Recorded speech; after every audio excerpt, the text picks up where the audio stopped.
Welcome to another episode of our podcast હેલ્થની વાતો. આજે આપણે વાત કરીશું પ્રેગ્નન્સીમાં બાળકના વજનની. ઘણી વાર લોકોને બહુ ડિસ્કશનનો ટોપિક હોય છે કે બાળકનું વજન કેટલું આવ્યું. તો ઇન્ડિયન બાળકનું વજન નવજાત શિશુનું વજન 2.5 થી 3 કિલો એવરેજ કહેવાય છે. અધરવાઇઝ દરેક તબક્કા પ્રેગ્નન્સીના 5મા મહિના પછીના તબક્કાઓમાં એની જેસ્ટેશનલ એજ પ્રમાણે એટલે પ્રેગ્નન્સીના કેટલા વીક થયા છે એ પ્રમાણે એનો વિકાસ અને ત્યારબાદ 7મા મહિના પછીથી એનું વજન ડૉક્ટર ગણતા હોય છે.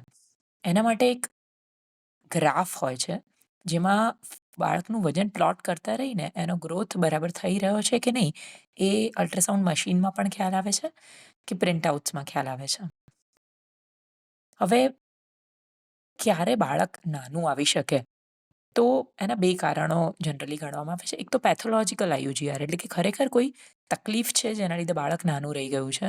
અને બીજું નોર્મલ હેલ્ધી સ્મોલ ફોર જેસ્ટેશનલ એજ બેબીઝ એટલે કે એવા બાળકો જે ભલે પૂરા મહિને પણ 2 કિલો 200 ગ્રામ ના આવ્યા પણ હેલ્ધી છે, બરોબર ફીડિંગ લઈ શકે છે, એમનો શ્વાસ બરાબર છે અને આગળ જતાં આગલા મહિનામાં, અઠવાડિયાઓમાં એનું વજન બરાબર વધે છે.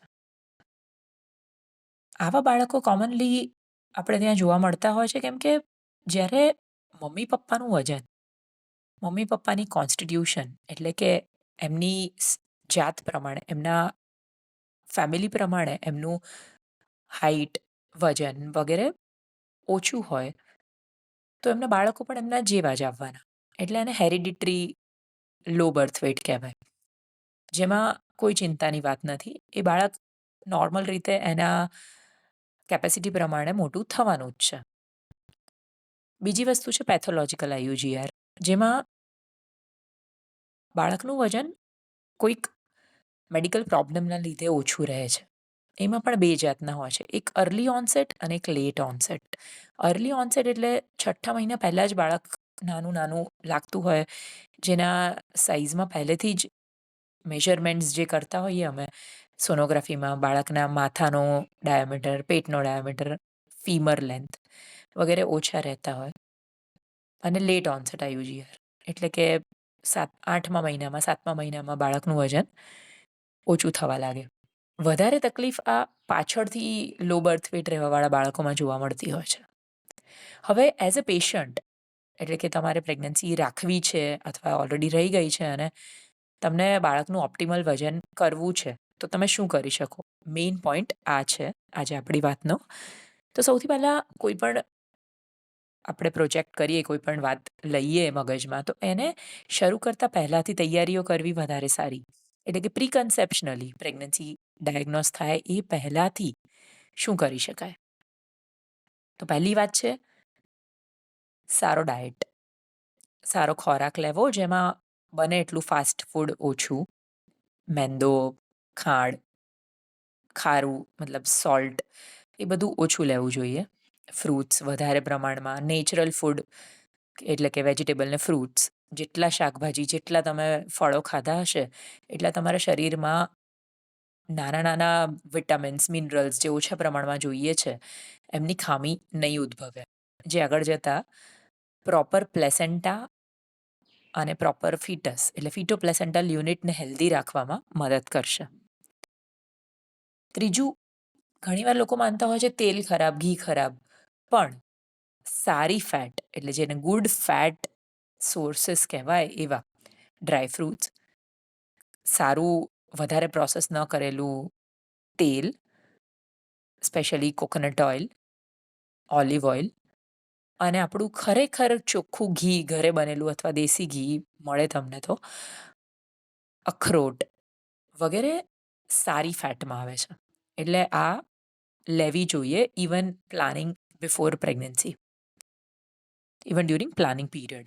સેકન્ડલી, તમાકુની ટેવ બંનેમાં, હસબન્ડ કે વાઈફ, તમાકુમાં મતલબ સ્મોકિંગ કે ચાવવું કે પાનમાં તમાકુ લેવું વગેરે, ગુટખા એ બધું બંધ કરવું જોઈએ. ઓછામાં ઓછું 6 મહિના પ્રેગ્નન્સી પહેલાં.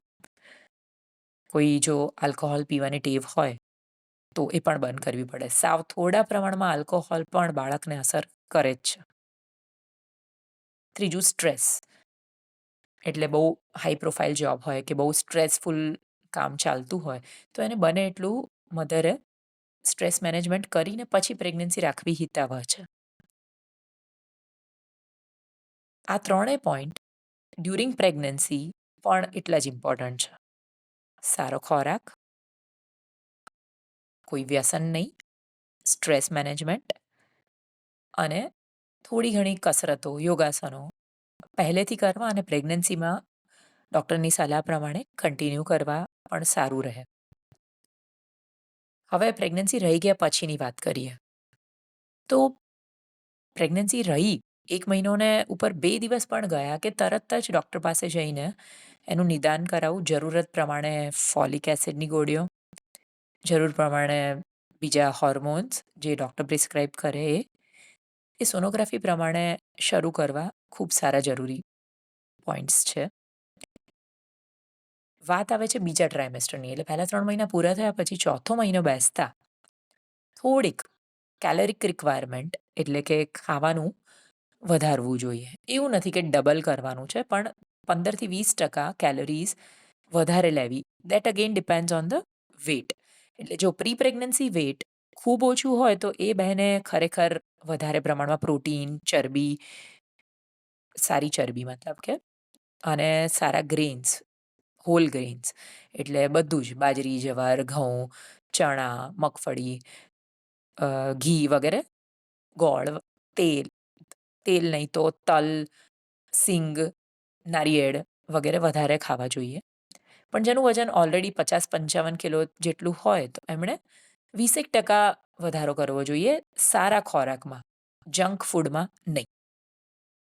ઘણી વખત આપણે સવારના નાસ્તામાં ખાખરો, ભાખરી એટલું જ લેતા હોઈએ પણ એના કરતાં સવારે થોડુંક 5 બદામ, 2-3 કાજુ, 1 અખરોટ એટલું ઉમેરી શકાય. સાથે દૂધ કે દહીં અને એક ફ્રેશ ફ્રૂટ 10-11 વાગે સવારે. પછી લંચમાં આપણો જે ભારતીય ખોરાક હોય, દાળ ભાત, શાક રોટલી અથવા તો શાક રોટલી અને પછી 2-3 વાગે ફરીથી દાળ ભાત, 5 વાગે ફ્રૂટ કે દૂધ કે એકાદ વાર ચા લઈ શકાય. અને સાંજના જમવાનામાં પણ ફેરફાર કરતા રહેવું જરૂરી છે. માત્ર એક જ પ્રકારનું ધાન્ય અને શાક ખાવા કરતાં અલગ-અલગ ધાન્ય મતલબ કે જે પહેલાં વાત કરી એમ ચણાનો લોટ, બાજરી, જવાર કે રાગી એની રેસિપીઝ, સાથે શાક તો ખરું જ. અને છેલ્લે રાતના સૂતા પહેલાં 1 ગ્લાસ દૂધ પોસિબલ હોય તો એમાં કંઈ પણ ઇલાયચી કે ઇવન ચણાનો લોટ નાખીને પણ પી શકાય. એટલે આ રેગ્યુલર ડાયટ સેકન્ડ ટ્રાઇમેસ્ટરમાં ઉમેરવો જોઈએ. અને સાથે બને તો ચટણીઓ જેમ કે લીલી ચટણી જેમાં કોથમીર, ફુદીનો, આદુ વગેરે હશે તો એ તમારને લીલા શાકભાજીમાં ઉમેરો કરશે. એટલે આયરનની રિક્વાયરમેન્ટ થોડી ઘણી ખૂટતી હોય તો એ પૂરી થાય. પ્લસ ચટણીઓમાં તમે આદુ નાખો તો એ આદુ ઉલટીઓ અને નોઝિયાનું જે આખો દિવસ મોર્નિંગ સિકનેસ જેવું સેન્સેશન રહેતું હોય એ પણ ઓછું કરશે. લીંબુ પણ અગત્યનું પાર્ટ છે. લીંબુ, મોસંબી, ઓરેન્જીસ એ બધા વિટામિન સીથી ભરપૂર હોય છે જે બાળકના એડિક્વેટ ગ્રોથ માટે જરૂરી છે. થોડાક નટ્સ એટલે કે ડ્રાય ફ્રૂટની સાથે સાથે સીડ્સ એમાં સ્પેશિયલી અળસી, ફ્લેક્સ સીડ્સ આપણે ત્યાં ઘણા ખવાતા જ હોય છે. તો એ પણ મુખવાસમાં લઈ શકાય. વરિયાળી, જીરું એ બધું પાચન સારું કરશે તો તમને ગેસ, કબજિયાત નહીં થાય. એટલે આ પોઈન્ટ્સથી તમે એડિક્વેટ ખોરાક લઈ શકશો તો જો તમારી મેડિકલી કોઈ પ્રોબ્લેમેટિક પ્રેગ્નન્સી નહીં હોય તો બાળકનો ગ્રોથ સારો જ થવો જોઈએ. ત્રીજા ટ્રાઇમેસ્ટરમાં એટલે 6, 7, 8 ને 9મા મહિનામાં થોડીક કેલરીની રિક્વાયરમેન્ટ હજી વધશે. એટલે પેલું જે આપણે 15-20% વધારવી એનું 25% થી 30% વધારવી. એટલે ઓટોમેટિકલી લેડીઝને ભૂખ લાગતી જ હોય છે. એટલે 1-2 રોટલી વધારે ખાવાની કે બને તો સાથે એક અ, ચણાના લોટનો લાડવો કે મેથીનો લાડવો કે જેમાં ઘી અને આ તેલીબિયા મતલબ કે સિંગ, અળસી વગેરે ઉમેરીને બનાવેલો લાડવો એવું ઉમેરી શકાય. દૂધ એકવાર પીતા હોય તો 2 વાર કરવું જોઈએ. અને જેમ વાત કરીએ એમ ફ્રૂટ્સ અને પાણીનું પ્રમાણ ખૂબ વધારવું જોઈએ. પાણી પણ એક બહુ જ અગત્યનો ઘટક છે પ્રેગ્નન્સીના ડાયટમાં.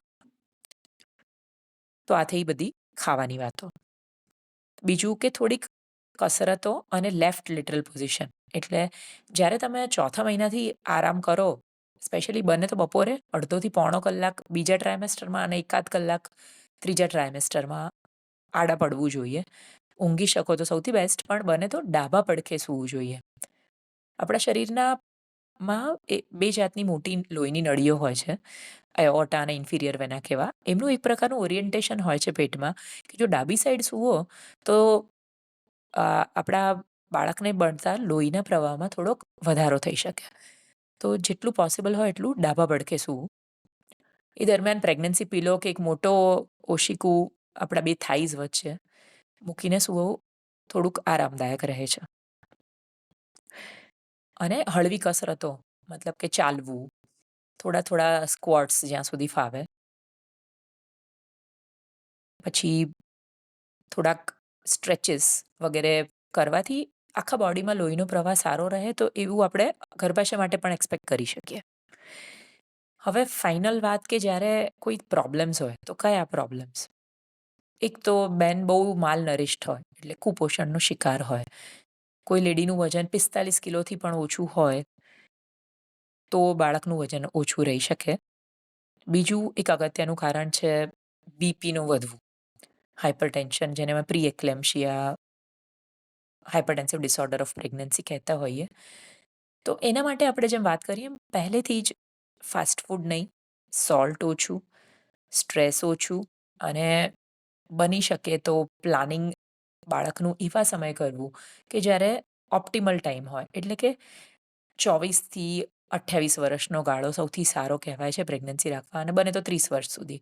પણ જ્યારે બેન 30, 32, 33 થી વધારે ઉંમરના હોય પહેલી પ્રેગ્નન્સી વખતે, ત્યારે ખૂબ ખારું ખાતા હોય.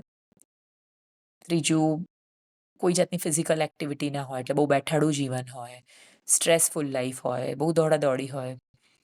તો એવા કેસમાં, અને ઘણીવાર કારણો ન સમજી શકાય એવા કેસમાં પણ બહેનોનું બીપી ચોથા મહિનાથી વધી જતું હોય છે.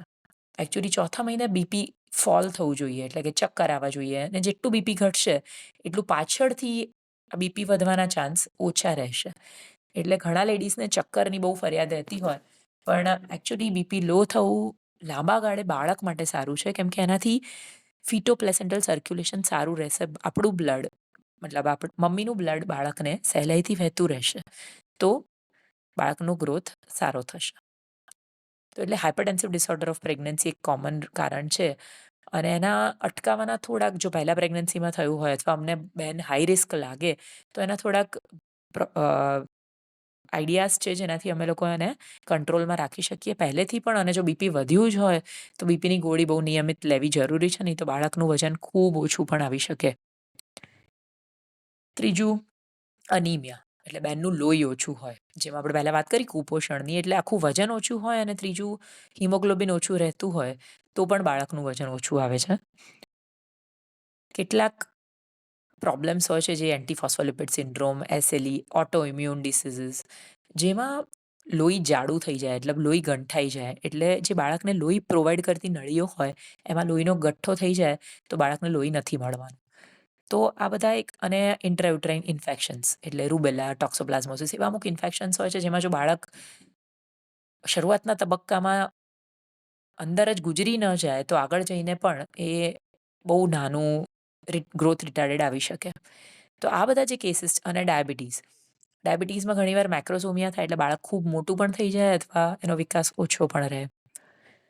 અને મમ્મીની ઓબેસિટી, મેટર્નલ ઓબેસિટી, એટલે ખૂબ વજન વધારે હોવું મમ્મીનું. આ બધા કારણોને આપણે થોડાક પ્રેગ્નન્સી પહેલાં જાણી, કરેક્ટ કરી પ્રેગ્નન્સી રાખીએ, અને એ પછી પણ ડૉક્ટર બરાબર ડોપલર સોનોગ્રાફી ઉપરથી મોનિટરિંગ કરતા રહે, તો એમાં એડિક્વેટ સમયે ટાઈમલી ડિલિવરી કરવાથી બાળકનું આઉટકમ સારું આવી શકે. પણ આ બધા માટે ખૂબ જરૂરી વાત છે કે તમે નિયમિત ડૉક્ટરની વિઝિટ લો. ભલે કાંઈ જ પ્રોબ્લેમ નથી, પણ આપણે આપણા શરીરમાં કે આપણા બાળકમાં તકલીફ જોઈતી પણ નથી, અને થાય તો એનો વહેલાસર ઇલાજ થાય એના માટે રેગ્યુલર એન્ટિનેટલ વિઝિટ્સ ખૂબ જરૂરી છે. થોડી બીજી વાત કરીશું આગલા એપિસોડમાં પ્રેગ્નન્સીના ડાયટની અને આયુજીઆરની ટ્રીટમેન્ટની. હાલ આટલું પૂરતું છે.